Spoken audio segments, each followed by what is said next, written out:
When love comes with conditions, sometimes the bravest act is walking away.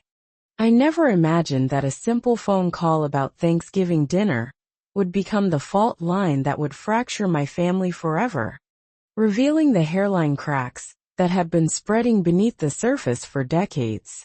But perhaps that's how transformation always begins. Not with dramatic declarations or ceremonious endings, but with quiet moments of clarity when we finally see the truth we've been avoiding our entire lives. The late autumn sun streamed through my kitchen window that afternoon, casting golden light across the counter where I stood, phone pressed to my ear, listening to my mother's voice. "Honey, we need to talk about Thanksgiving this year," she said, her tone artificially light, carrying that familiar cadence I'd learned to recognize as the prelude to disappointment. My heart, ever hopeful despite years of evidence to the contrary, warmed momentarily at the thought of continuing our family traditions, the aromatic symphony of roasted turkey and cinnamon, the familiar choreography of preparing the feast, the precious moments of watching my children Emma and Lucas experience the magic of holidays with their grandparents. "Of course, Mom," I replied, already envisioning the scene. "What's the plan?" The pause that followed was brief but loaded with unspoken meaning, the kind of silence that precedes an emotional earthquake. "Well," she continued, clearing her throat, "this year we're doing things a little differently. It's going to be a smaller dinner. Just adults, you know. Something more intimate." Something in her tone sent a chill through me. A premonition of the boundary being drawn, of the exclusion to come. "Oh, so no kids at all?" I asked, my voice already tightening defensively. Another weighted pause. "Well, no, not exactly."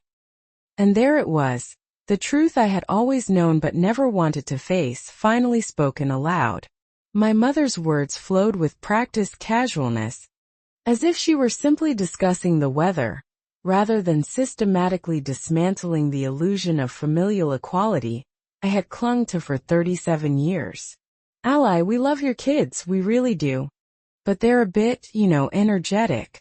And honestly, we just feel like it would be better if you left them with a sitter this year." I gripped the counter's edge, steadying myself against the familiar vertigo of being deemed insufficient in my mother's eyes, a sensation I had known since childhood. "So just my kids? What about Daniel's?" asked, already knowing the answer, already feeling the sting of the confirmation to come. My mother hesitated, the slightest hesitation that spoke volumes. "Daniel and Sophie are coming with their boys," she admitted, and I could hear the defensiveness rising in her voice. "But you know how well behaved they are, Ally. They're just quieter, more refined. It's easier to have them at the table." Easier, more refined. The words hung in the air like indictments, not just of my children, but of me, of my parenting, of my very existence in their carefully curated world. Through the kitchen window I could see Emma and Lucas in the backyard, their laughter carrying on the autumn breeze as they chased fallen leaves. 7 and 4 years old, bundles of joy and energy, curious and vibrant and perfectly, beautifully childlike. And somehow, inexplicably, not good enough for their own grandparents. "They're just children," I said, my voice tightening with the effort of restraining the hurt and rage building inside me. "Emma is 7 and Lucas is 4. Of course they have energy, but they're sweet, and they love you." "We're just trying to have a peaceful evening, Ally," my mother replied, her tone clipped now, irritated that I wasn't just accepting this latest slight in the long history of slights. "It's not personal." Not personal. As if the systematic rejection of my children, extensions of my heart walking around in the world, could ever be anything but deeply, painfully personal. As if the years of subtle favoritism hadn't already carved wounds into my soul. My parents showing up at Daniel's boys' school plays but never attending Emma's dance recitals. Christmas gifts that were always just a little more thoughtful, a little more expensive for Daniel's children. The way they bragged about their other grandchildren's accomplishments while merely acknowledging mine. I can't believe this, I whispered, the words escaping before I could contain them. You're actually telling me that my kids aren't welcome but Daniel's are?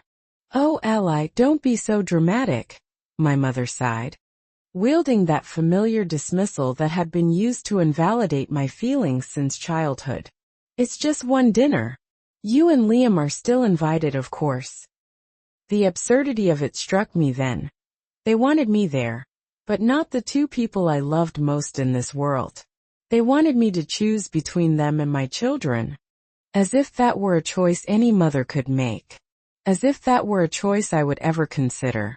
No, Mom, I said, my voice steadier than I expected.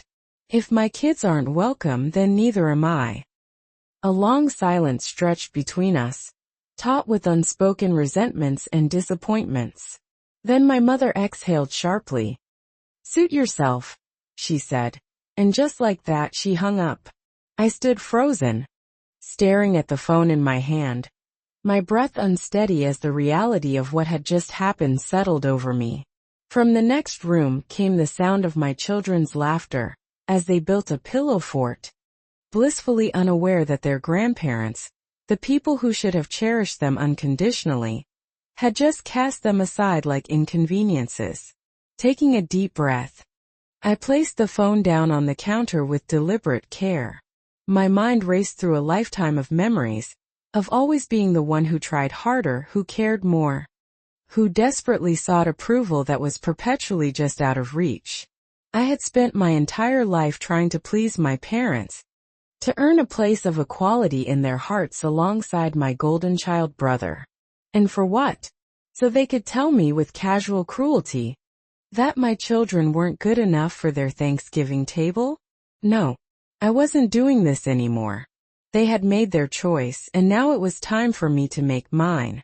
That evening, I walked into the living room where Emma and Lucas were still playing in their elaborate pillow fort, their faces lighting up when they saw me. Who's ready for movie night? I asked, my voice steadier than I felt. Lucas immediately perked up, his small face alight with excitement. Can we watch the one with the talking dog? I scooped him up into my arms, pressing a kiss to his soft curls. Of course we can, buddy. As we curled up on the couch together, my children nestled against me. I felt the anger inside me transforming into something stronger, more resolute. This wasn't just about a Thanksgiving dinner. This was about breaking a cycle of conditional love that had shaped my entire existence. This was about refusing to let my children grow up feeling the way I had. Always striving, never quite measuring up, their worth contingent on impossible standards. The next morning, I woke to a text from my brother. Mom said you're being difficult about Thanksgiving. Why do you always have to make everything so dramatic? Of course she had immediately run to him, casting me as the villain in her narrative. It had always been this way. Daniel the golden child, me the perpetual disappointment. I stared at his message, feeling an unexpected clarity rising within me. The old ally would have apologized, would have found some way to smooth things over, to make peace at the expense of her own dignity. But that ally was gone. Oh, so she told you she uninvited my kids but invited yours? I typed back. The typing bubbles appeared, then disappeared. A minute passed before he finally responded. She just wants a calm dinner, ally. You know how your kids can be, a lot. A lot. Like they were a burden. Like they were something to be tolerated, not loved. Something inside me snapped, a final thread connecting me to the person I had been. The person who accepted scraps of affection and called it love. Enjoy your perfect Thanksgiving, Daniel. I wrote. I won't be there. I turned off my phone before he could respond. If they didn't want me or my children at their table, fine. I wouldn't be part of their world at all. And they were about to find out what that really meant. For years I had been the reliable one, the one who always helped when they needed something. When my parents needed someone to pick up their groceries, they called me. When their Wi-Fi stopped working, I was the one who drove over to fix it. When they wanted help organizing a family party, I was the one stuck making calls and running errands. And Daniel, he got to be the golden child, doing the bare minimum while reaping all the rewards. But if I wasn't part of their preferred family, then they weren't going to benefit from me anymore. A week before Thanksgiving, my mother called again. I debated ignoring it but finally answered. "Hello, Ally," she said, her tone cautious. "I just wanted to check in. I know you were upset, but I really hope you'll reconsider. We would love to have you and Liam there. Not you and the kids. Just you and Liam." I took a deep breath. "I meant what I said, Mom. If my kids aren't welcome, neither am I." She sighed heavily, as if I were exhausting her. "I just don't understand why you're being so stubborn. It's just one night. You know how much Daniel's boys mean to us." And there it was, the final painful confirmation that my children, the two little humans I loved more than anything, would never be enough for her. I clenched my jaw. "You've made it clear where we stand, Mom. I won't bother you again." "Ally, don't be like this." I ended the call before she could finish, and this time I didn't cry. I started small. When my dad called that weekend to help him set up his new TV, I let it go to voicemail. When my mom sent a text asking if I could pick up her prescription, I left it unread. 4 years I had been at their beck and call, always available, always reliable. But not anymore. It didn't take long for them to notice. By the time Thanksgiving rolled around, I had missed a total of 12 calls and ignored 6 texts. Then, on the morning of Thanksgiving, I got a message from Daniel. "Mom and Dad are really upset that you're ignoring them. Are you seriously going to let this go this far?" "It already went too far when they told me my kids weren't welcome," I replied. This time he didn't respond. I put my phone on silent and turned my attention to my real family. Emma and Lucas were at the table, helping Liam mix pancake batter, their small faces covered in flour as they laughed hysterically. This was our Thanksgiving, and for the first time in years, I felt completely at peace. But little did I know my parents weren't done yet, and their next move would be something I'd never forgive. Thanksgiving morning was peaceful in a way I hadn't experienced in years. No rushing to get the kids dressed in their best clothes, no stress over making the perfect side dish, no anxious glances at the clock to make sure we weren't late. Instead, we were in our own little world, our home filled with laughter, the smell of pancakes and maple syrup hanging in the air. Emma and Lucas took turns stirring the batter, while Liam flipped pancakes with exaggerated skill, making them giggle every time he almost dropped one. And for the first time in a long time, I felt free. Then my phone rang. I glanced at the screen, Mom.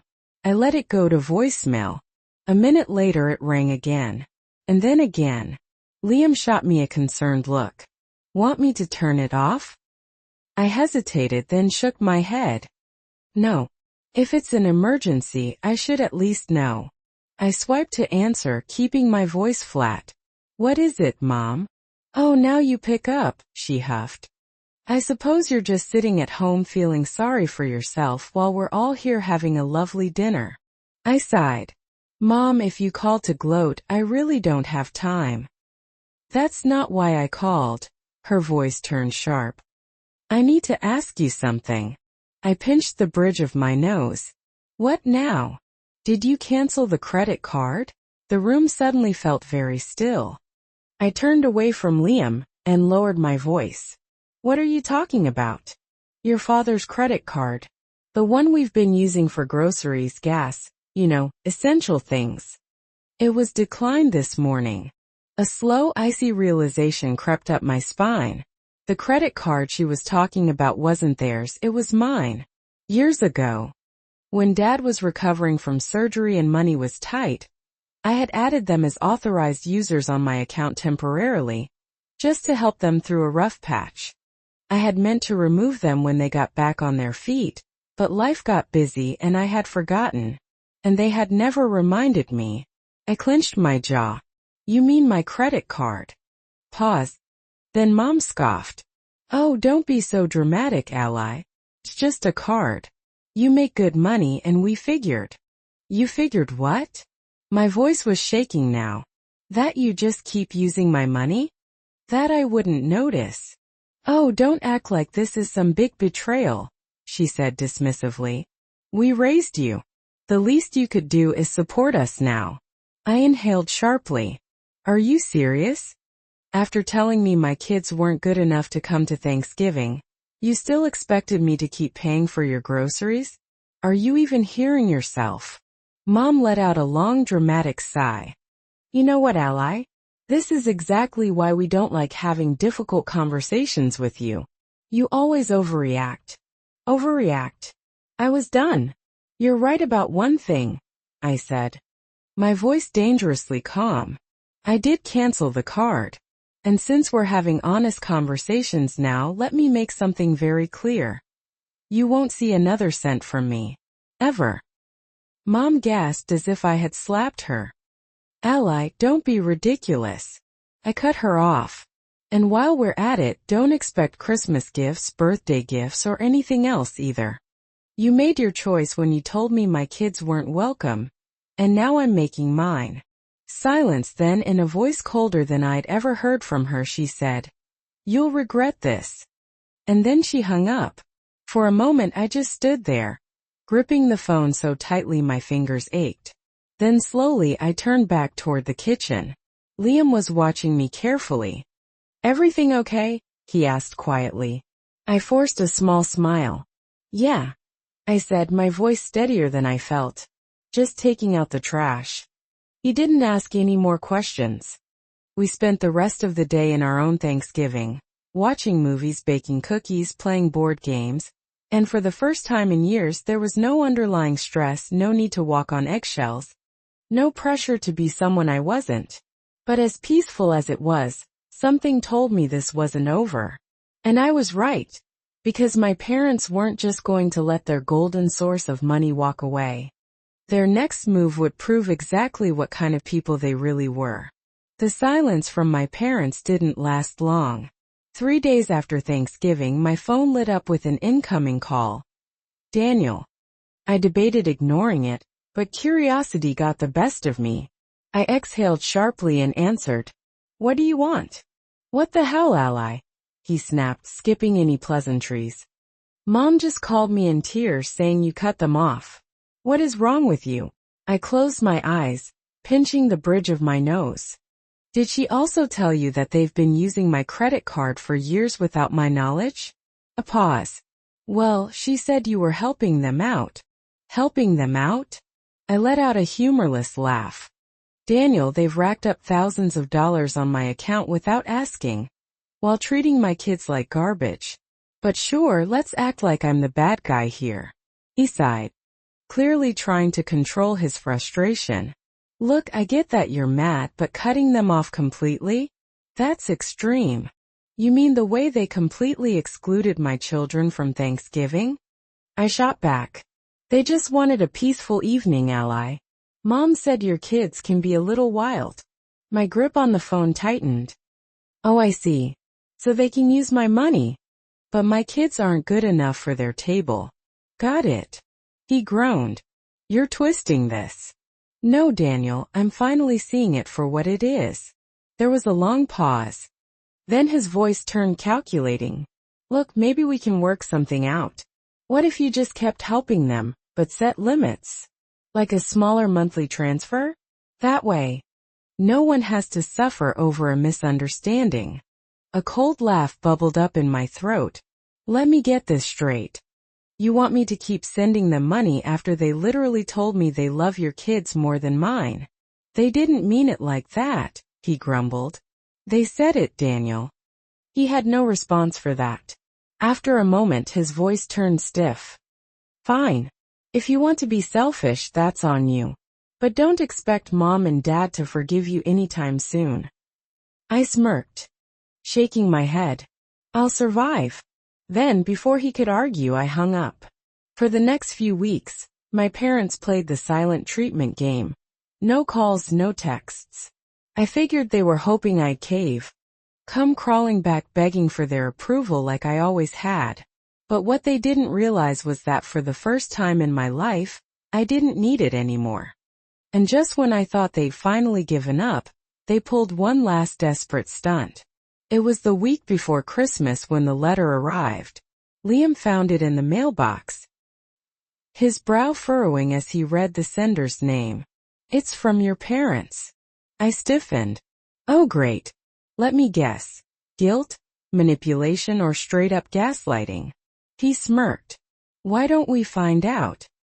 I took the envelope, my stomach twisting as I tore it open. Inside was a formal legal document. My breath caught as I read the words. They were demanding reimbursement for years of emotional and financial support. I let out a disbelieving laugh. "You've got to be kidding me." Liam took the letter, scanning it quickly. "They're saying you owe them for raising you, and for all the financial sacrifices they made for your well-being." He looked up, jaw tightening. "Are they actually trying to bill you for your own childhood?" Apparently they were. They had even included itemized costs, things like food, clothes, school supplies, medical expenses from when I was a child. And at the bottom of the page, a final sum, $78,542. I blinked. They seriously think I'm going to give them nearly 80 grand? Liam scoffed. They must be desperate. I exhaled slowly, anger burning through me. This wasn't about money. This was control, a final desperate attempt to pull me back into their grip. I looked at Liam, my mind already made up. I think it's time I pay them a little visit. The next day, I drove to my parents' house, gripping the letter in my hands. I knocked, and when Mom opened the door, her face immediately hardened. "Oh, so now you show up." I didn't rise to the bait. I held up the letter. "You seriously thought this would work?"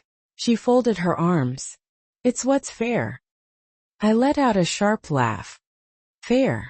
You want to charge me for being your child while expecting free money from me for the rest of your lives?"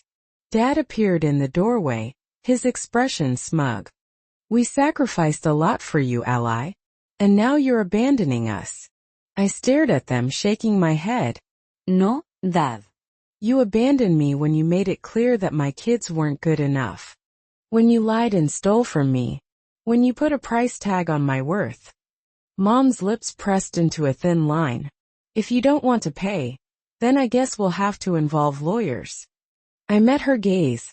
Unfazed. "Go ahead." She blinked. "What?" I crossed my arms. "Take me to court.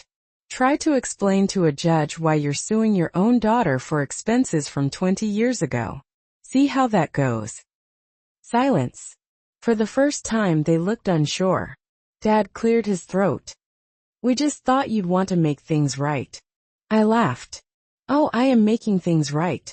I ripped the letter in half. Watching their eyes widen. "I am done being your personal ATM." Mom gasped. "You ungrateful little." I turned on my heel.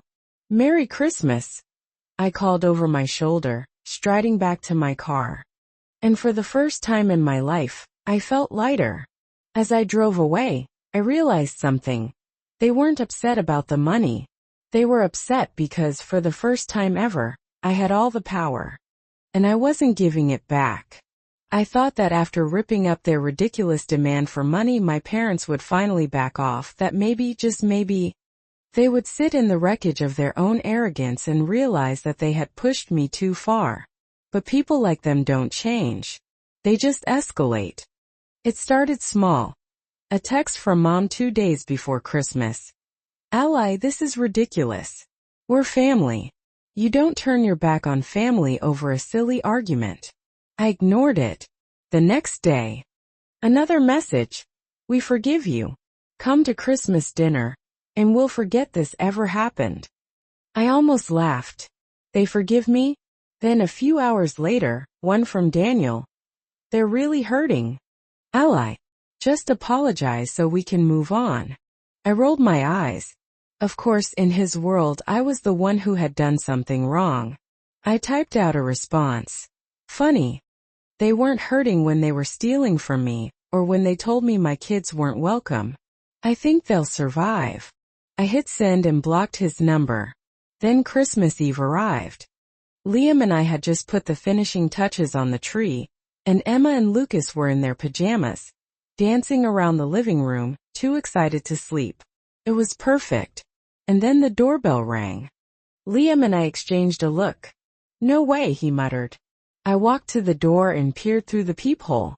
Sure enough, Mom and Dad. I considered ignoring them. But then I spotted what they were holding. A giant, beautifully wrapped box. I sighed and opened the door. "What do you want?" Mom's face lit up with forced cheerfulness. "Merry Christmas, sweetheart." Dad held out the gift. "For the kids." I folded my arms. "No thanks." Mom's smile wavered. "Ally, don't be stubborn. Let's not ruin Christmas over this." "You already ruined Christmas." I shot back. "When you told me my children weren't good enough for your table. Remember that." Her mouth opened then closed. Dad sighed. "Come on, Ally. Let's just be a family again." I stared at them, feeling nothing but exhaustion. "You don't want to be a family," I said quietly. "You want me to go back to being useful." Their silence told me everything I needed to know. I shook my head. "Take your gift and go." Mom's expression hardened. "Ally, don't be selfish. Think about the children." I smiled coldly. "I am thinking about the children. That's exactly why you're not in their lives anymore." Dad's jaw tightened. "You really want to do this?" I exhaled. "I already did." And with that, I shut the door in their faces. That night, we had the best Christmas ever. Emma and Lucas tore into their presents, their laughter echoing through the house. We drank hot cocoa, played board games, and watched Christmas movies until they fell asleep on the couch. And for the first time in my life, Christmas wasn't about trying to prove myself. It was about us, real family, chosen family.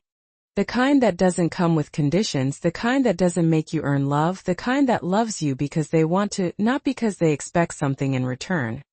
I thought that was the end of it, that after being cut off financially, humiliated at Christmas, and rejected at my front door, my parents would finally accept that I was done.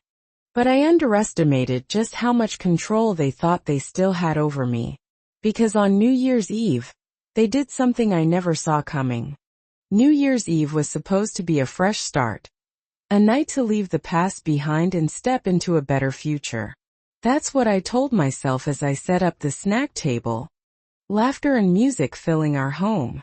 Emma and Lucas were buzzing with excitement, running around in their little party hats, counting down the hours until midnight. Liam was pouring champagne for us, a soft smile on his face. It was our night, our celebration. And then the knock. I froze, my stomach twisting. Liam glanced at me. "You think?" I already knew. I walked to the door, took a deep breath and opened it. And there they were, Mom, Dad, Daniel, and Daniel's wife, Sophie. It was an ambush. I crossed my arms. "What do you want?" Mom smiled, but it was the same forced, sugary tone she always used when she wanted something. "We just want to talk." "No thanks," I said flatly. Dad sighed. "Ally, enough. You've made your point. Now let's fix this before things go too far." I narrowed my eyes. Too far. What does that even mean? Mom exchanged a look with Daniel. "We just don't want this to affect the kids." Something about her tone made my skin crawl. "What are you talking about?" Daniel stepped forward, arms crossed over his chest like he was the one who had been wronged. "Mom and Dad have been talking to a lawyer." A cold wave of dread rolled through me. "A lawyer?" I repeated slowly. Mom nodded, her eyes gleaming with false sympathy. "We're just worried, Ally. You've cut your children off from their real family over a silly misunderstanding. That's not fair to them." I felt my pulse pound. "What are you trying to say?" Dad cleared his throat. "We've been looking into grandparents' rights." For a moment all I could hear was the blood rushing in my ears. Then I laughed. It wasn't a small chuckle. It was loud, unhinged, and sharp. They thought they could legally force their way back into my life? Into my kids' lives? Daniel's face twisted. What's so funny? I wiped my eyes. Oh, you're serious? You think any judge is going to look at this situation and side with you? Mom's lips pressed together. We've done nothing wrong. Nothing wrong. I repeated, stepping forward. You stole from me. You treated my kids like second-class citizens.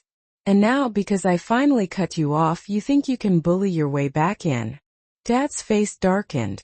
You don't want to do this, ally. I met his glare with a smile. Oh, but I do. I pulled out my phone and held it up. I want you to think real carefully about what you're about to do, I said, voice cold. Because I've got every text, every voicemail, every demand for money. And I promise you, if you try this, I will bury you. Sophie gasped. Ally, come on. No, I snapped, eyes locked on my parents.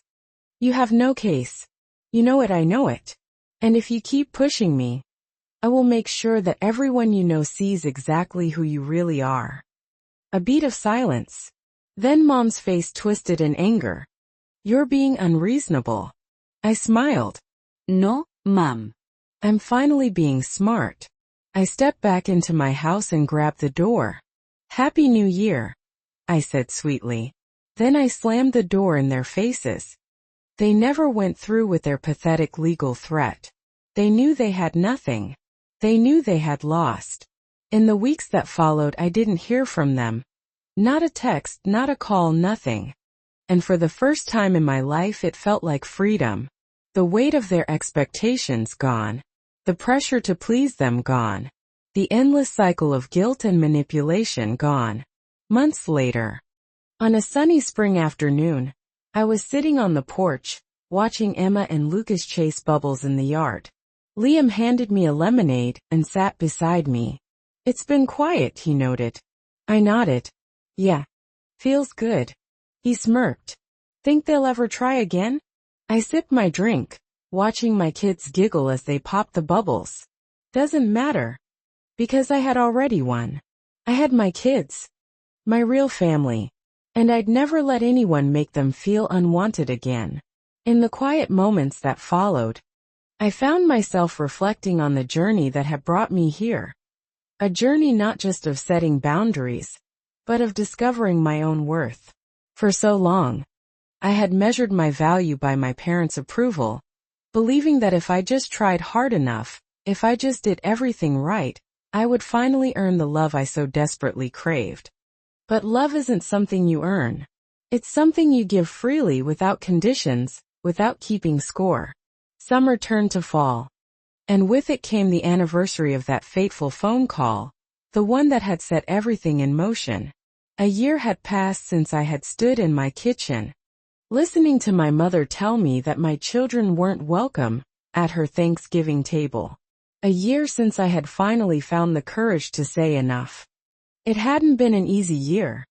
There were moments of doubt, moments when I questioned my decision, moments when the weight of family tradition and societal expectations nearly crushed my resolve. The first birthday that passed without a call from my parents. The first Mother's Day without the obligatory flowers.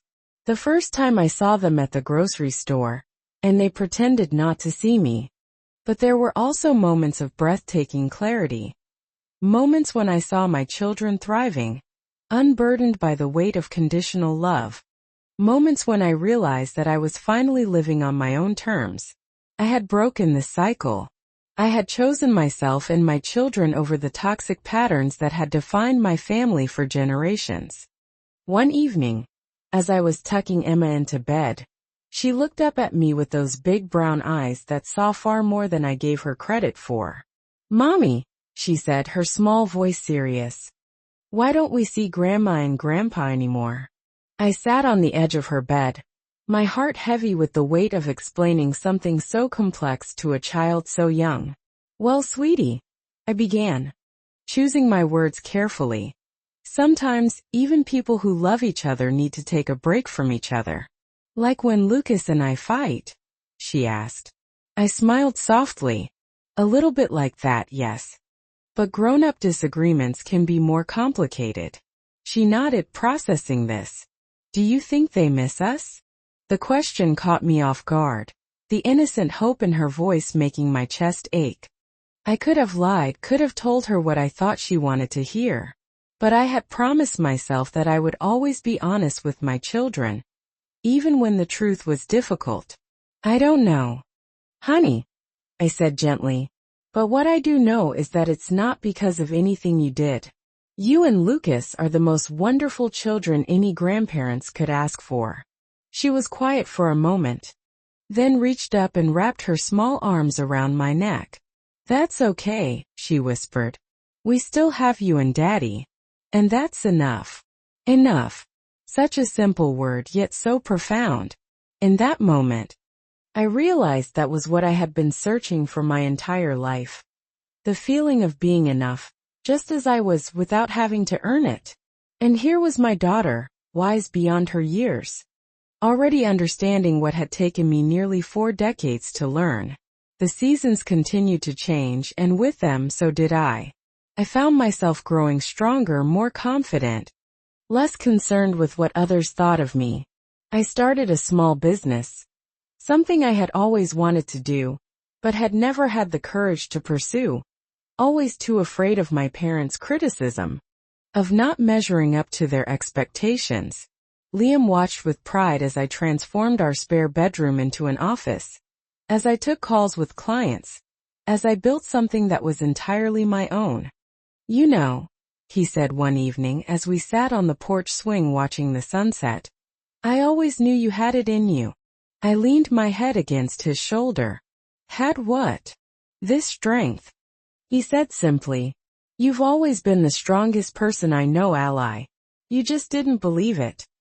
I thought about his words long after he had gone to bed, wondering if he was right.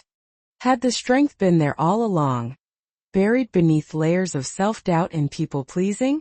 Or had it been forged in the fire of that final confrontation, tempered by the painful but necessary act of cutting ties with the people who had raised me? Perhaps it didn't matter. What mattered was that I had found it, this core of steel within myself, this unwavering commitment to protecting the family I had created. What mattered was that my children would grow up knowing they were loved unconditionally, that they didn't have to earn their place at the table, that they were enough exactly as they were. The following Thanksgiving we started our own traditions. We invited friends who had become family, people who chose to be in our lives, who loved us for who we were, not what we could do for them. We cooked together, laughed together, built new memories untainted by the shadow of the past. And as I watched Emma helping Lucas make handprint turkeys at the kitchen table, their faces lit with joy, I realized something profound. Family isn't just about blood. It's about choice. It's about who shows up, who stays, who loves without conditions. It's about the people who see you at your worst and still choose you, every single day. As the holidays approached, I found myself unexpectedly at peace. The dread that had always accompanied this season, the anxiety of navigating family dynamics, of trying to please everyone, of walking on eggshells around my parents was gone. In its place was a quiet contentment, a sense of ownership over my own life and happiness. What are you thinking about? Liam asked one evening, finding me staring out the window at the first snow of the season, a mug of hot chocolate warming my hands. Just how different everything feels now, I replied. How much lighter. He wrapped his arms around me from behind, resting his chin on my shoulder. No regrets. I considered the question, searching my heart for any lingering doubt. No, I said finally. No regrets. And it was true. Even on the hardest days, even when I felt the absence of what should have been, I never regretted choosing my children's well-being over my parents' approval. I never regretted refusing to perpetuate the cycle of conditional love that had shaped my own childhood. What I hadn't anticipated, however, was how my decision would ripple outward. touching lives beyond my own immediate family. It started with a message from Sophie, Daniel's wife, arriving unexpectedly on an ordinary Tuesday morning. "Can we meet for coffee?" it read. "Just us. Please." I stared at the screen, unsure how to respond. Sophie and I had never been close. She had always aligned herself with Daniel, with my parents, accepting their narrative of me as the difficult one, the dramatic one, the one who made everything harder than it needed to be. What could she possibly want now? Curiosity won out over caution. "Thursday, 10 a.m. the Blue Cup downtown," I replied. When I arrived at the small cafe 2 days later, Sophie was already there, nervously turning a mug between her palms. She looked different somehow, smaller, less polished than I remembered. The confident woman who had always stood beside Daniel, reinforcing his golden child status, seemed diminished. "Ally," she said, relief evident in her voice as I slid into the seat across from her. "Thank you for coming. I wasn't sure you would." I ordered a coffee and turned to her. "What's this about, Sophie?" She took a deep breath, her eyes not quite meeting mine. "I owe you an apology," she said finally. "A big one." Of all the things I had expected her to say, this wasn't on the list. I remained silent, waiting for her to continue. "I should have stood up for you," she said, her voice low and pained. "All those years, watching how your parents treated you differently than Daniel. How they favored our kids over yours. I should have said something." I felt a complicated mix of emotions: vindication, that someone else had seen it too, anger that she had remained silent for so long, and a strange, unexpected compassion for the obvious guilt she was carrying. "Why didn't you?" I asked quietly. She laughed. But there was no humor in it. Fear? Self-preservation? It was easier to go along with it, to accept the preferential treatment. It made my life simpler. She looked up at me then, her eyes shining with unshed tears. "But ever since you cut them off, things have changed." "Changed how?" She hesitated, as if weighing how much to reveal. "Daniel's become the new you," she said finally. "The one who's never quite good enough, the one who's expected to do everything, give everything. Your parents, they turned on him almost immediately after you left. Suddenly, he wasn't living up to their expectations. Suddenly, our boys weren't being raised right. Suddenly, we weren't visiting enough, calling enough, giving enough." I felt a cold wave of recognition. "And now you understand?" She nodded, wiping quickly at her eyes. "Now I understand. And I'm ashamed that it took experiencing it myself to see how wrong it was. How wrong I was." I sat back, absorbing this unexpected turn of events. Part of me wanted to feel satisfaction that my brother was finally experiencing what I had endured for decades. But that part was overshadowed by a deeper sadness. Sadness that my parents were so entrenched in their toxic patterns that they had simply replaced one scapegoat with another. That they were incapable of loving without controlling, giving without taking. "What do you want from me, Sophie?" I asked finally. "Because if you're here to ask me to make peace with them, to go back to how things were." "No," she interrupted, shaking her head firmly. "God, no. That's not it at all. I needed you to know that I see it now. That I believe you. That I'm sorry." She paused, her expression uncertain. "And I guess I wanted to know if there's any chance that you and that our kids." She trailed off, but I understood what she was asking. Could there be a relationship between us, between our children, separate from the toxic dynamic with my parents? Could we salvage something from the wreckage? "I don't know," I said honestly. "There's a lot of hurt there, Sophie. A lot of years of you standing by while they treated my children as less than." She nodded, accepting this. "I know. And I wouldn't blame you if you said no. But I want you to know that if you ever decide there's room for us in your life, on your terms, not theirs, we're here." I left the cafe that day with my mind spinning, unsure what to make of this unexpected olive branch. Was it genuine remorse? Or was Sophie simply looking for an ally now that she found herself on the receiving end of my parents' conditional love? Could I trust her change of heart? Or would I be opening myself and my children up to more pain? I decided to take it slow, to protect the peace I had fought so hard to establish in my life. But I also left the door open a crack, allowing for the possibility of a relationship with Sophie and her sons that existed outside the shadow of my parents' influence.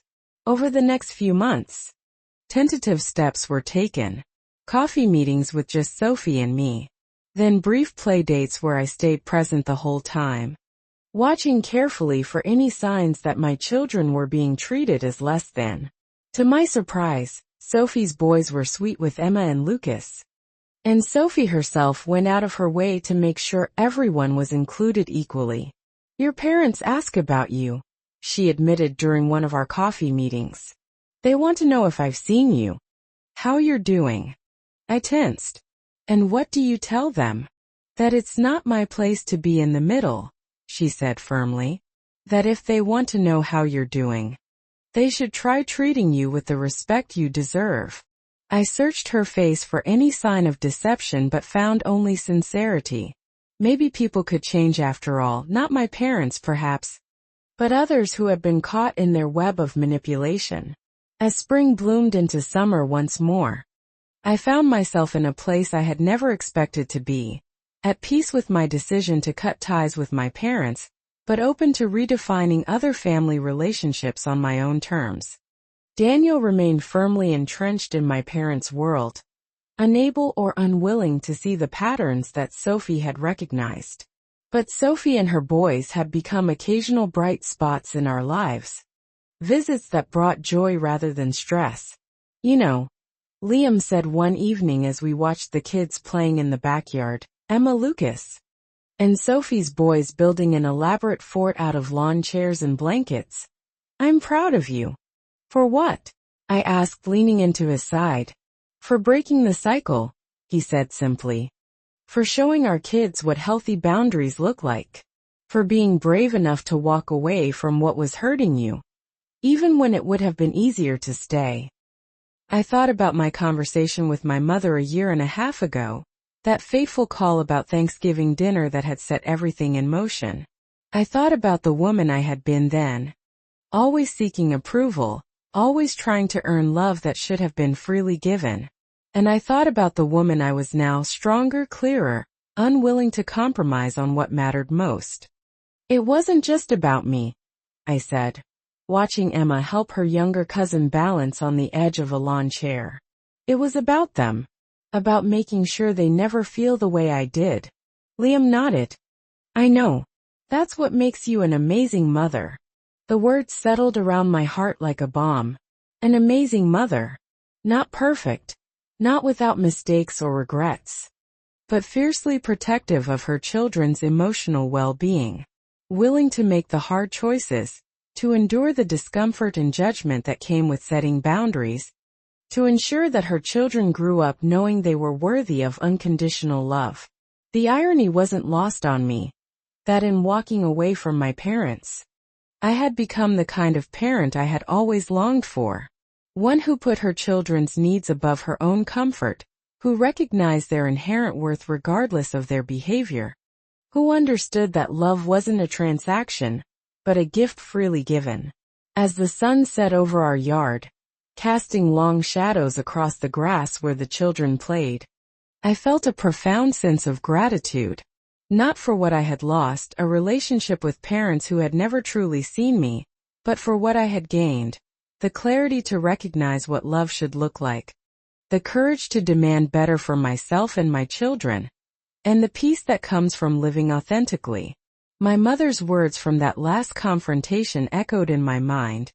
"You'll regret this." But looking at my beautiful family, at the life we had built together, at the joy and security in my children's faces, I knew with absolute certainty that she was wrong. I regretted many things in my life. Years spent trying to earn approval that would never come.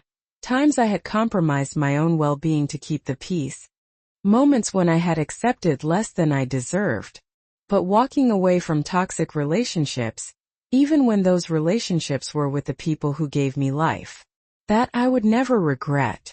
Because sometimes the bravest, most loving thing you can do for yourself and your children is to close a door so that better ones can open. To recognize that family isn't just about blood. It's about choice, about respect, about unconditional love. And in the end, that's the only kind of family worth having. 2 years to the day after I had cut ties with my parents, I received a letter. Not an email, not a text, but an actual letter, the envelope heavy and expensive. My name and address written in my mother's unmistakable handwriting. I stared at it lying on the kitchen counter. That familiar knot of anxiety forming in my stomach. What now? Another demand for money? Another attempt at manipulation? Another threat? Liam found me there, staring at the unopened envelope as if it might bite. You don't have to read it, he said softly. Whatever it is, you don't owe them a response. I nodded, knowing he was right. I had worked hard for the peace I now enjoyed. Had built strong boundaries that protected my mental health and my family's well-being. Opening this letter risked undoing all of that. And yet, I was curious. Not hopeful. I knew better than to hope for genuine remorse or understanding from my parents, but curious about what had prompted this communication after 2 years of silence. I think I need to know what it says, I said finally. But I want to read it when I'm ready, not on their timeline. I put the letter in my desk drawer and left it there for 3 days, giving myself time to prepare emotionally for whatever it contained. When I finally sat down to open it, I made sure it was on my terms. After the kids were in bed, with a glass of wine at hand, Liam nearby if I needed support. The letter was several pages long, written entirely in my mother's hand. I took a deep breath and began to read. Ally, it began, no dear, no term of endearment. Just my name, stark and impersonal. I'm writing this letter because your father and I have come to realize that our approach to resolving our differences has been ineffective. 2 years without contact with you or our grandchildren has taken its toll, and we are prepared to consider a different path forward. I raised an eyebrow. Not exactly the heartfelt apology one might hope for, but at least there wasn't the immediate blame and criticism I had expected. We've spent considerable time reflecting on the events that led to our estrangement, the letter continued.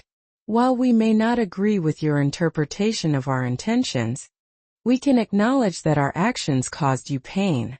That was never our goal. I snorted softly. Not agreeing with my interpretation was a classic deflection, as if the problem had been my perception rather than their behavior. Your brother has struggled in your absence. The family dynamic has been significantly disrupted, and recent health challenges have made us acutely aware of the fragility of time. I paused, my heart tightening despite myself. Health challenges? This was the first I'd heard of any health issues. I read on. Your father had a minor heart attack 3 months ago.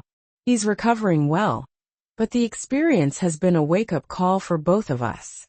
Life is too short for prolonged conflict, especially within families. I closed my eyes, letting this information sink in. Whatever my feelings toward my father, I didn't wish him harm.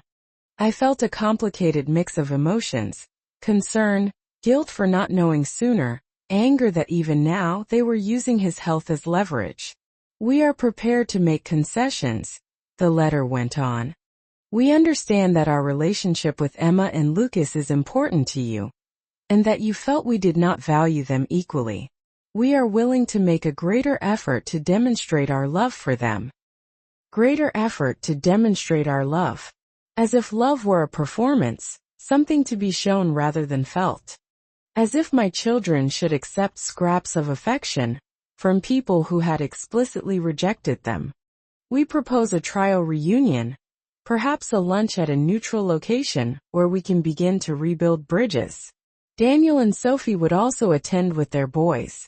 Sophie has expressed that she misses your friendship and believes the cousins should have a relationship. I smiled slightly at that. Sophie hadn't mentioned any such overture from my parents, which suggested either that my mother was lying or that Sophie had maintained her boundaries and refused to be their messenger. We await your response and hope that you will find it in your heart to move forward. Life is too short for grudges, ally. Family should come first. Mom. I set the letter down, my emotions swirling. No explicit apology. No real acknowledgement of the harm they had caused. No recognition of the financial exploitation, or the blatant favoritism, that had wounded not just me but my children. Just a vague reference to concessions, and an appeal to family loyalty, wrapped in the emotional leverage of my father's health scare. Liam, who had been quietly reading beside me, giving me space to process, looked up. What are you thinking? I sighed, running a hand through my hair. I'm thinking that they haven't changed at all. This isn't about making amends. It's about getting what they want. They miss having access to us, but they don't actually regret how they treated us. He nodded slowly. So what will you do? It was a good question. The old ally, the people pleaser, the one desperate for her parents' approval, would have jumped at this olive branch, however flimsy, would have ignored all the red flags. The lack of genuine remorse, the subtle shifting of blame, would have told herself that some relationship was better than none, that her children deserved to know their grandparents, that family loyalty trumped personal boundaries. But I wasn't that person anymore. Nothing, I said finally. I'm not going to respond. Liam's eyebrows rose slightly. You sure? I nodded. A sense of calm certainty washing over me. They don't actually want reconciliation. They want control. They want things back the way they were, with me doing whatever they want, accepting however they treat my children, financing their lifestyle. And I won't go back to that. Not ever. He squeezed my hand. I support whatever you decide. But what about your dad's health? Does that change anything for you? I considered this carefully.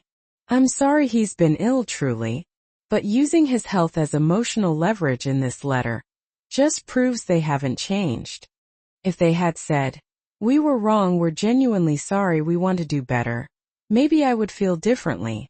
But they're still playing the same games, just with higher stakes. I folded the letter and put it back in its envelope, feeling strangely lighter, as if I had passed some final test. My children deserve better than conditional grandparents who see them as less than. I deserve better than parents who only value me for what I can do for them.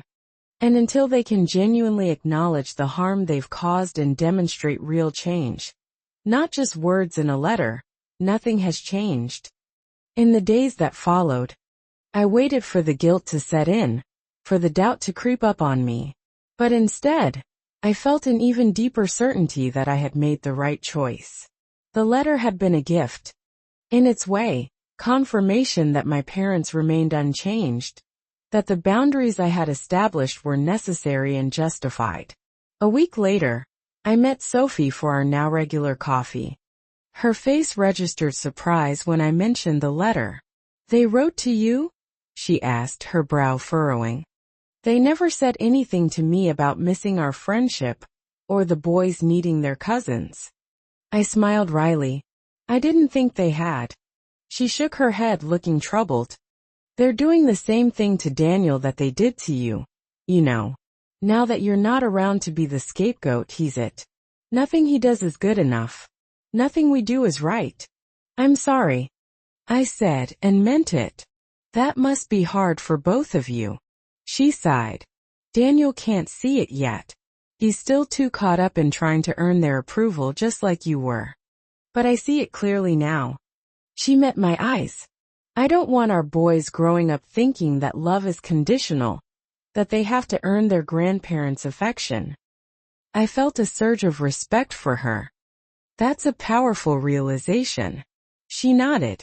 We're actually thinking about moving, taking a job offer in Colorado, getting some distance, physically and emotionally. Wow, I said, genuinely surprised. How does Daniel feel about that? Conflicted, she admitted. But he's starting to see the patterns too. Especially how they're affecting our kids. He's not where you are yet, but he's getting there. As I drove home from the cafe, I marveled at how life had unfolded. When I had first stood up to my parents, I had felt so alone, so unsure.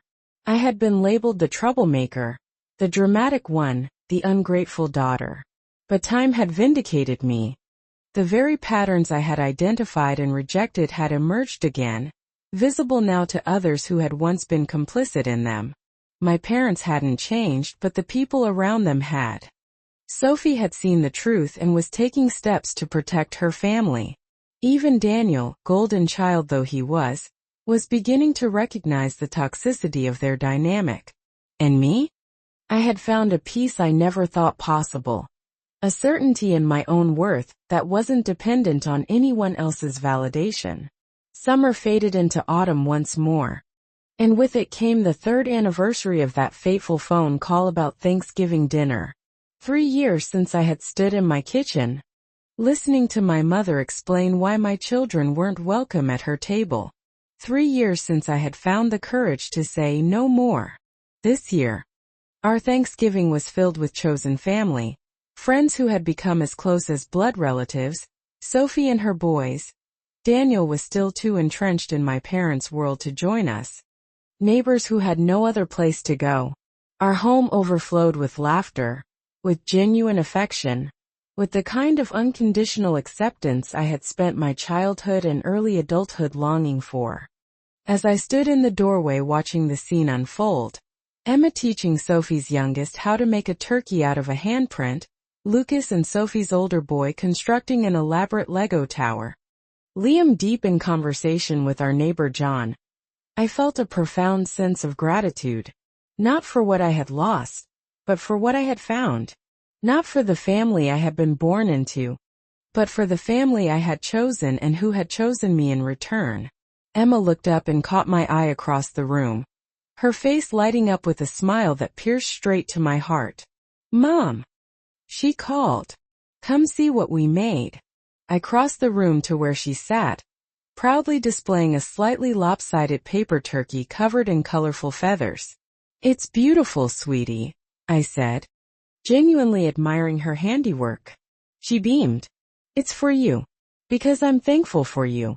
In that moment, with my daughter's bright eyes looking up at me with such uncomplicated love, I knew with bone-deep certainty that I had made the right choice.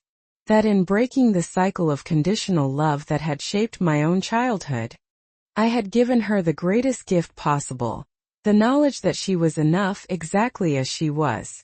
That she didn't have to earn love or approval. That her worth wasn't tied to her behavior or achievements or ability to please others. I had given her what I had never had. A mother who chose her, unconditionally and without reservation, every single day. And in doing so, I had finally truly chosen myself.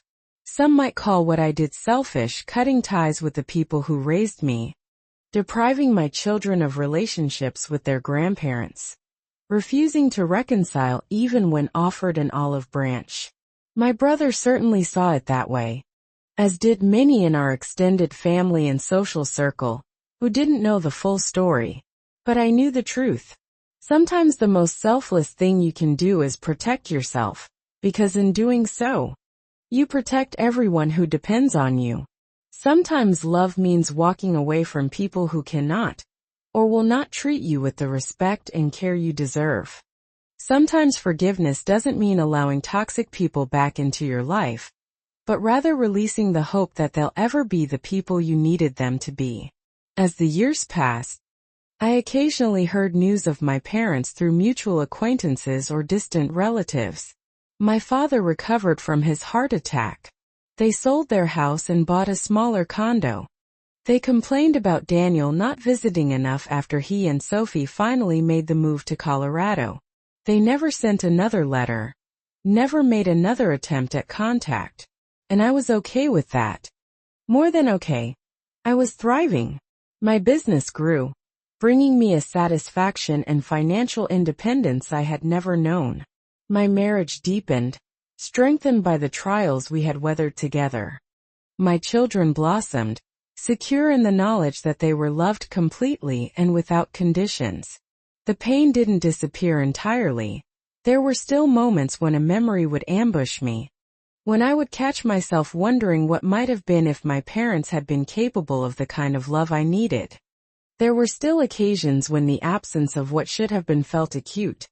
Watching Emma perform in her school play, witnessing Lucas score his first soccer goal, celebrating birthdays and milestones without the full complement of family that most children take for granted. But those moments grew fewer and farther between, overshadowed by the joy and peace that now defined my life. I had done what seemed impossible. I had broken a generational cycle of conditional love and emotional manipulation. I had rewritten my own story, not as a victim of my past, but as the author of my future. And in doing so, I had discovered the most profound truth of all. That family isn't determined by blood or obligation or tradition. Family is a choice we make every day, to love without keeping score, to accept without demanding change, to give without expectation of return. I had lost my parents, yes, but I had found myself. And in the end, that was the greatest gift I could have given my children. A mother who knew her own worth, who understood what real love looked like, who would never make them earn what should be freely given. A mother who had the courage to choose her own family, and in doing so, had broken the chains that had bound us all. My journey wasn't over. Life never offers neat endings or perfect resolutions. There would be new challenges, new decisions to make, new boundaries to establish or reconsider. But I face them now from a place of strength and clarity, no longer seeking external validation or approval, no longer measuring my worth against impossible standards. I had learned the most valuable lesson of all, that sometimes, the most courageous act of love is walking away. And sometimes, in that walking away, you find your way home.